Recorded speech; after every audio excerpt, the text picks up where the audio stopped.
Akkam jirtu kabajamtoota daawwattootaa fi hordoftoota Oromiyaa Freedom Media dambalii gunguma uummataa nageen keenya kabajaa bakkuma jirtan sinaa ga'u jedha Amajjii 2026 oduu guyyaa irraatti qindeeffame kan isin biraan geenyu taati jalqaba irratti hangafoota oduu.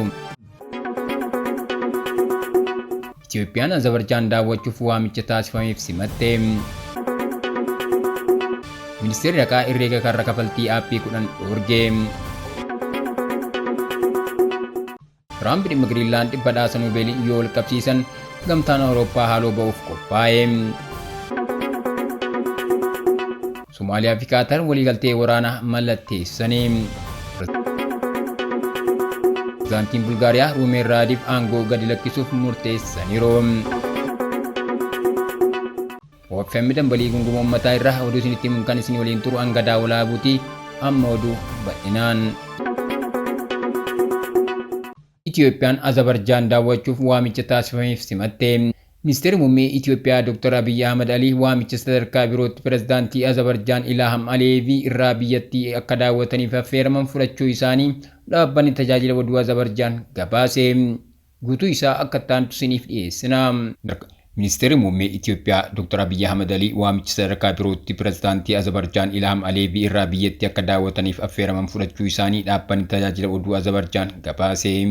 Waamichi kun kan dabarfame marii ministeerri muummee Abiy fi ittaantuun pireezidaantii dhaabbata faawundeeshinii Haydar Aliyev Leelaa Aliyev jidduutti taasifame hordofee yoo ta'u, ministeerri muummee Abiy waamicha kana fudhachuun pireezidaantii Azerbaijaaniif kabaja olaanaa qaban ibsaniiru jechuun dhaabbanni oduu biyyattii gabaaseera.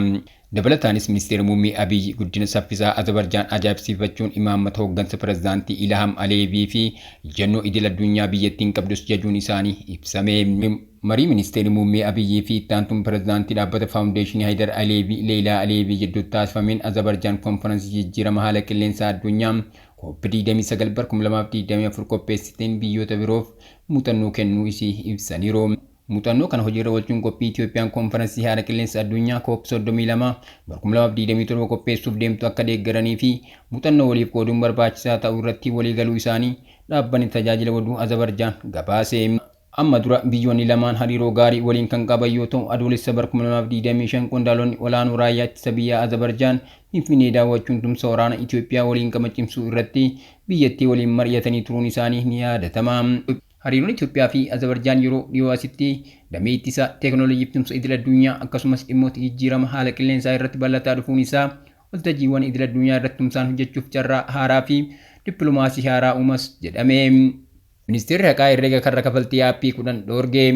Ministeerri Haqaa baankonni daldalaa hundi herreega dhiyeessitoota karra kafaltii aappii 10 akka dhoorganii fi galmee faayinaansii isaanii guutuu akka dhiyeessan ajaje. Dabalata isaa akka taanutti isiniif dhiyeessina. Ministeerri Haqaa baankonni daldalaa hundi herreega dhiyeessitoota karra kafaltii aappii 10 akka dhoorganii fi galmee faayinaansii isaanii guutuu akka dhiyeessan ajaje. Qajeelfama muddee 29 ministeerri mootummaa kutaa abbaa alangaa waliigalaa Tasfaayee Daabaa Waaqjiraa mallatteessan ajajni kun Ariif Pay, Addis Pay, Feenaan Pay, Laakii Pay, Star Pay, Yagoot Pay, Saantim Pay, Kaachaa, Chaappaa Pay fi Siinaan Pay kan hammatedha. Baankonni herreega dhaabbilee kanaan bananii turan maallaqa biyya keessaa fi alaa kaapitaala aksiyoona seenaa daldala guutuu herreega banamuu irraa kaasee hanga har'aatti akkasuma ibsa Excellent qophaa'e galmee KYC fi ibsa bakka bu'ummaa chaappaa baankii ofiisaatiin mirkanaa'e waliin dhiyeessuu qabu jedhameera. Tarkaanfiin kun kan fudhatame ajaja muddee 23 hojii gaggeessaa olaanaa Yagoot Pay Tashoomee Alamaayyoo dabalatee namoota dhuunfaa 50 irratti herreega isaanii dhoorguu hordofeeti. Kunis herreega isaanii jalqaba irratti ugurame torban 3 booda kan fudhatame. Aangawoonni mootummaas damee faayinaansii dijitaalaa saffisaan guddataa jiru irratti to'annoo cimaa taasisuudhaan gibira dhoksuu fi maallaqa seeraan alaa daddabarsuu jedhaman qorataa jiraachuu isaanii ibsaniiru. Trump dhimma Greenland badhaasa Noobeeliitiin yoo wal qabsiisan gamtaan Awurooppaa haaloo ba'uuf qophaa'e. Bal'ina isaa akka taanutti isiniif dhiyeessina. Pireezidaantii USA Donald Trump dhimma odola Greenland qabanii gadhiisuu didaniiru. Taarifa eegalanis doorsisa qofaan akka bira hin darbinee fi dhibba keessaa dhibba akka hojiirra oolchan dhaadataniiru. Warri Awurooppaas dantaa isaanii akka eeggatan ibsanii gamtaan Awurooppaa tarkaanfii fudhatamu kamiifuu deebii kennuuf qophaa'u ibse. Trump odola Greenland irraa fedhii guddaa qabaachuu isaanii badhaasni Noobeelii nageenyaa kennamuu fi dhabuun wal qabsiisanii. Kanaan booda guutummaatti waa'ee nageenyaa yaaduun dhimma isaanii akka hin taane ibsaniiru. Dhimma odola kana irratti Tiraamp biyyoota Awurooppaa waliin waraana daldalaa hamaa keessa galanii gaaffiif deebii NBC waliin taasisaniin Giriinlaand fudhachuuf humna fayyadamu gaafatamanii gaaffii kana kuffisaniiru. Yoo waliigaltee irra hin gahamne yoo Giriinlaand dhabe biyyoota Awurooppaa irra taarifa guddaa kaa'uun akka adabaman akeekkachiisaniiru. Tiraamp odola kana biyya miseensa naatoo taate Deenmaark harkaa dhuunfachuuf dhiibbaan taasisaa jiran gamtaa Awurooppaa akka gara tarkaanfiitti deemu kakaaseera. Ata karoon kun gamtaa waraana abdii biyyoota lixaa ta'e jidduutti qoqqoodiinsa uuma jedhamee sodaatama. Doonaald Tiraamp dheebuu guddaa badhaasa Noobeelii nageenya argachuu irraa qaban ammallee osoo hin bahin jiru. Wayita maraa waa'ee waraana 8 fi isaa ol dhaabuu ibsanii. Kanaaf Norway irraa badhaasni kun akka isaaniif malu irra deddeebiin ibsu. Dilbata xalayaa ministeera muummee Norway Joonas Gaasir Stooriif barreessaniin waraana 8 fi sanaa ol dhaabsuu kiyyaaf biyyi kee badhaasa Noobeelii nageenyaa na dhoorgachuu wayitan yaadu. Kanaan booda waa'ee nageenyaa irratti xiyyeeffannaan hojjechuuf dirqama akka hin qabnetu natti dhagahama jedhanii. Odeessuma kanaan walqabatee pirezidaantii USA Doonaald Tiraamp foromii Daavos Switzerland torban kana taa'amu irratti Giriinlaand akka fudhachuu qabnu hooggantoota Awurooppaatti nan hima jedhanii. Tiraamp ergaa pirezidaantii Imaanuel Maakroon ergeef Giriinlaand irraa maal akka feetu naaf hin galu jedhu miidiyaa hawaasaa ofii irratti qoodanii. Ergaan kun kan pirezidaantii Faransaay Imaanuel Maakroon ta'uu Reuters mirkaneesseera. Maakroon waltajjii Daavos booda waltajjii garee biyyoota badhaadhanii G7 akka mijeessu Tiraampiif barreessaniiru. Tiraamp akkanumallee ergaa barreessaa olaanaa naatoo kan qoodan yoo ta'u suuraa mataa isaa tolfamee Genereesii image kan inni Tiraamp alaabaa Ameerikaa qabatee Giriinlaand irra dhaabbatu miidiyaa hawaasaa ofii irratti qoodaniiru. Sanbata dura Tiraamp UKf Deenmaark dabalatee biyyoota Awurooppaa 8 michuu Ameerikaa ta'an yoo Giriinlaand Ameerikaaf dabarsuuf walii galuu diddan taarifa parsantaa 10 isin rakkaa'aa jedhanii doorsisanii. Ministeerri muummee Giriinlaand michuuwwan keenya Awurooppaa nu waliin waan dhaabbataniif hin sodaannu jedhaniiru. Somaaliyaa fi Qaatar waliigaltee waraanaa mallatteessanii. Somaaliyaa fi Qaatar tumsa waraanaa kabachiisachuuf waliigaltee mallatteessaniiru. Dabalataa akka taantu isiniif dhiyeessina. Somaaliyaa fi Qaatar tumsa waraanaa kabachiisachuuf waliigaltee mallatteessanii. Waliigalteen kun waluma waraana biyyoota lamaan jidduu jiru caalaa cimsuuf tumsa nageenya bal'isuuf kan kaayeffate ta'uun gabaafameera. Waliigaltee kana ministeerri ittisaa Somaaliyaa Ahmad Maaliin Fiiqii fi gitni isaanii Qaatar Saawudii bin Abdirrahmaan bin Hasan Al Taanii akka waliif mallatteessan maddi oduu mootummaa Somaaliyaa sonna gabaaseera. Ministeeronni kunneen agarsiisa humna waraanaa galaanarraa idil addunyaa Dohaatti gaggeeffamaa jiru irratti waliigaltee kana mallatteessuun gabaafame. Sonna akka gabaasetti waliigalteen biyyoota lamaan nagaaf tasgabbii naannicha irratti waliin hojjechuu irratti kan kaayeffatedha. Hariiroo dippiloomaasii Yuunaayitid Arab Emirates waliin qabdu dhiyeenya kana guutummaatti kan addaan kutte Somaaliyaan Saawud Arabiyaa, Turk, Masrii fi biyyoota biroo waliin hariiroo qabdu jabeeffataa jirti.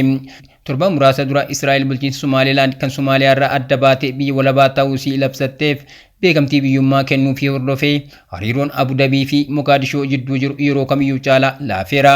Xiinxaltoonni akka jedhanitti mootummaan Somaaliyaa biyyoota walabummaa Somaalilaand deeggaran keessaa tokko Yuunaayitid Arab Emirates jedhanii yaadu. Pirezidaantiin Bulgaariyaa Roomen Raadiif aangoo gadhiisuuf murteessanii. Pirezidaantiin Bulgaariyaa Roomen Raadiif haasaa seena qabeessa televezyiiniin taasisaniin kibxata irraa ifatti aangoo isaanii akka gadhiisan beeksisaniiru. Guutuu isaa akka taantu isiniif dhiyeessina. Pirezidaantiin Bulgaariyaa Roomen Raadiif haasaa seena qabeessa televezyiiniin taasisaniin kibxata irraa ifatti aangoo isaanii akka gadhiisan beeksisaniiru. Murteen kun haala siyaasaa biyyattii keessatti dambalii rifachiisaa kan fide yoo ta'u, Bulgaariyaa rakkoo siyaasaa haaraa keessa galchuu danda'a. Pirezidaantiin Raadiif aangoo gadhiisuuf murteen isaanii mormii farra malaammaltummaa ji'oota gaggeeffamaa turee fi mootummaa haaraa ijaaruuf carraaqqii taasifamaa ture fashalaa'uu isaa booda kan dhufedha. Pirezidaantichi haasaa isaanii keessatti hiyyummaa bal'aa fi dhaabbilee mootummaa irratti amantaa dhabuudhaaf akkaataa hooggansa badaa komataniiru. Har'a akka pirezidaantii Bulgaariyaatti haasaa kiyya isa dhumaati kan jedhan Raadiif aangoo gadhiisuu isaanii egeree biyyatti murteessaa akka ta'e dubbataniiru. Roomen Raadiif nama umrii 62 aangoo gadhiisanii garuu siyaasaa irraa duubatti kan deebi'an hin fakkaatanii. Haasaa isaanii kana egeree Bulgaariyaaf isin waliin falma jedhan kan of keessatti hammate yoo ta'u, paartii siyaasaa mataa isaanii ijaaruun filannoo itti aanu irratti akka dorgoman kaasuun isaanii tilmaama guddaa qoodeera. Pirezidaantichi aangoo gadhiisuu isaanii hordofuun Bulgaariyaa waggoota 5 keessatti yeroo 8ffaaf gara filannootti qajeelaa jirti. Sagaleen kun dhuma baatii adoolessaa keessa ni kennama jedhame eegama. itti aantu pirezidaantii Iliyaana Lootova ganna 61 kan taate hanga filannoo gaggeeffamutti yeroo biyyattiin hoogganti jedhame eegama. Bulgaariyaan yeroo amajjii tokko fudhatte turte garuu jeequmsi siyaasaa diinagdee isii irratti gaadidduu kaa'eera. Ruumin Raadiif erga komunizimiin kufee booda hoogganaa biyya fedhii isaatiin aangoo gadhiisisa jalqabaati. Kabajamtoota daawwattoota keenya tamsaasni keenya akka namoota hedduu bira ga'u peejii keenya follow share gochuun akkasuma YouTube chaanaalii keenya subscribe godhuu hin dagatinaa. Oduun guyyaa kanaaf qabanne kanneen turanii waan nu daawwattaniif